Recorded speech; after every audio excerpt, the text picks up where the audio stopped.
Good morning students. Today we are going to start our next chapter of English grammar, subject and verb agreement. Before starting this, first of all I will explain you subject and verb. What is subject? Subject क्या होता है? कर्ता, काम करने वाला, जो काम करता है उसे क्या कहते हैं? सब्जेक्ट। सब्जेक्ट क्या होगा? या तो नाउन होता है या प्रोनाउन होता है। नाउन और प्रोनाउन दोनों ही सब्जेक्ट में आते हैं। किसी भी सेंटेंस में जो काम करने वाला होता है उसे हम क्या कहते हैं? Subject. For example, I play football. अब इसमें देखिए, काम कौन कर रहा है? फुटबॉल कौन खेल रहा है? आई। तो आई हमारे पास क्या है? Subject. Now second sentence, he goes to school. वह स्कूल जाता है। तो इसमें काम कौन कर रहा है? वह। इट मीन्स वह हमारे पास क्या है? सब्जेक्ट है, डूअर है, करता है। काम करने वाला को क्या, काम करने वाले को हम क्या बोलते हैं? सब्जेक्ट या डूअर। ओके, वो क्या होते हैं? नाउन या प्रोनाउन। वर्ब, वर्ब ऑलरेडी हम रीड कर चुके हैं। वर्ब क्या होती है? क्रिया। कोई भी काम करने को क्या बोलते हैं? क्रिया। जैसे प्ले, तो अब यहाँ पर क्या है? प्ले क्या है? कोई भी काम हो रहा है, वो क्या है? क्रिया। गोज़, गोज़ भी क्या है? वर्ब है। ओके, इसके साथ और कौन सी वर्ब होती हैं? जो हम सब्जेक्ट अग्रीमेंट में वर्ब्स लेते हैं वो होती हैं is, am, are, was, were, has, have. Subject और वर्ब का एग्रीमेंट क्या होता है कि सब्जेक्ट और वर्ब, कर्ता और क्रिया का आपस में क्या है? तालमेल। इट मीन्स कि अगर सब्जेक्ट सिंगुलर है, काम करने वाला सिंगुलर है, एक वचन है, तो वर्ब क्या होगी? सिंगुलर होगी। जैसे he is writing a letter, he is writing a letter. अब आप ध्यान से देखिए, ही क्या है? सब्जेक्ट, काम कर रहा है, करता है। ये काम कौन कर रहा है? ही। क्या काम कर रहा है? वो लेटर लिख रहा है। ओके, तो यहाँ पर ही क्या है? हमारे पास सब्जेक्ट। अब जो हमने वर्ब यहाँ यूज़ की है इज़ राइटिंग, जो राइटिंग है वो भी वर्ब है, और यहाँ पर जो इज़ है वो भी हम क्या ले रहे हैं? Verb.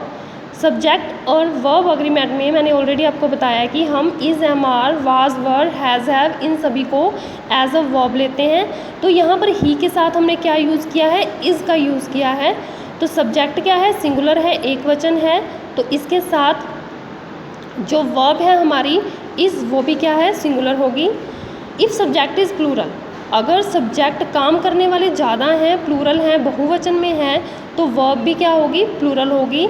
Like they are going to school, they are going to school, वो स्कूल जा रहे हैं। ओके, इसमें क्या है? दे क्या है? वे। एक से ज़्यादा हैं तो उसके साथ हमने क्या यूज़ किया? आर वर्ब का यूज़ किया।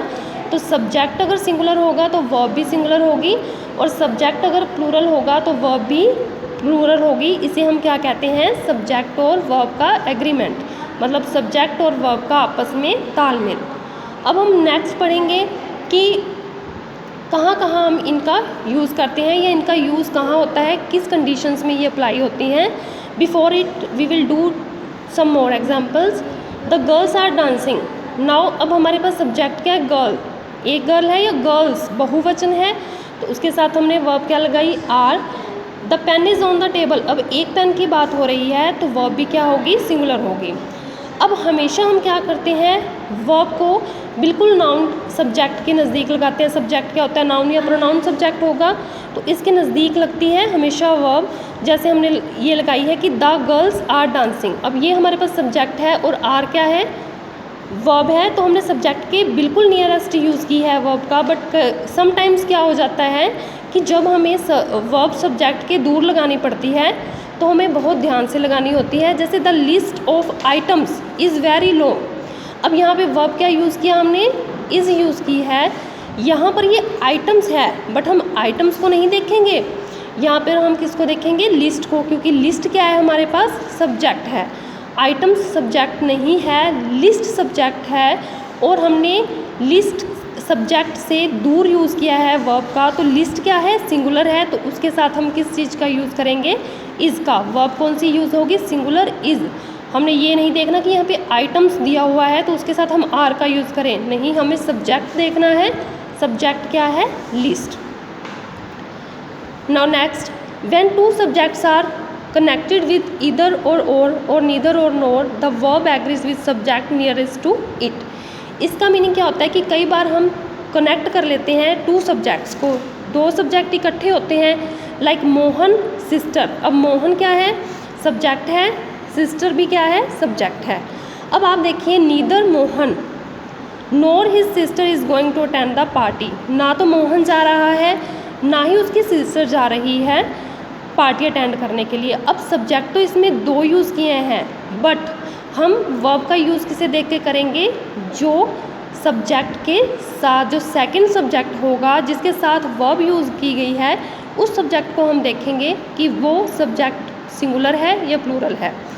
जैसे मोहन क्या है, सिंगुलर है, और सिस्टर भी क्या है, सिंगुलर है, तो दोनों सिंगुलर हैं। और वर्ब किसके साथ यूज़, सिस्टर के साथ हमने वर्ब का यूज़ किया है, तो हम यहाँ पर अगर सिस्टर्स होता तो हम आर का यूज़ करते, बट अब ये हमारे पास जो सेकंड सब्जेक्ट हमने यूज़ किया है वो भी क्या है, सिंगुलर है। नियरेस्ट देखना होता है हमने, जिसके साथ वर्ब का यूज़ कर रहे हैं वो सब्जेक्ट सिंगुलर है या प्लूरल है। अब सिस्टर भी क्या है, सिंगुलर है, तो इसके साथ हम किस चीज़ का यूज़ करेंगे, कौन सी वर्ब का यूज़ करेंगे, इज़ और सिंगुलर वर्ब का।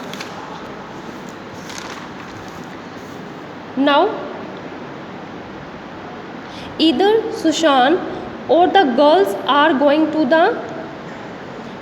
to prepare dinner tonight। either Sushan और the girls, यानी कि गर्ल्स और सुशान दोनों कहाँ जा रहे हैं, डिनर प्रिपेयर करने के लिए जा रहे हैं। अब देखो, सुशान सिंगुलर है, फर्स्ट सब्जेक्ट हमारे पास सिंगुलर है, बट सेकंड सब्जेक्ट हमारे पास क्या है, जिसके साथ हमने वर्ब का यूज़ किया है, सेकंड हमारे पास प्लूरल है। गर्ल्स, एक लड़की की बात नहीं हो रही है यहाँ पर, एक से ज़्यादा की बात हो रही है, तो वर्ब भी क्या हो गई, प्लूरल हो गई। Okay, now next, when two singular subjects are joined by and. जब हम दो सब्जेक्ट्स को एंड के साथ जोड़ देते हैं तो वर्ब को क्या हो जाती है, प्लूरल वर्ब हो जाती है। कोई भी दो काम करने वाले जब हम एक साथ एंड के साथ जोड़ते हैं, कंजक्शन वर्ड है एंड, जब दो सेंटेंसेस को हम एंड के साथ जोड़ते हैं तो उसके साथ जो हम वर्ब का यूज़ करते हैं वो क्या होती है, प्लूरल होती है। Mohan and Sohan are best friend, कि मोहन और सोहन दोनों क्या हैं, बेस्ट फ्रेंड हैं।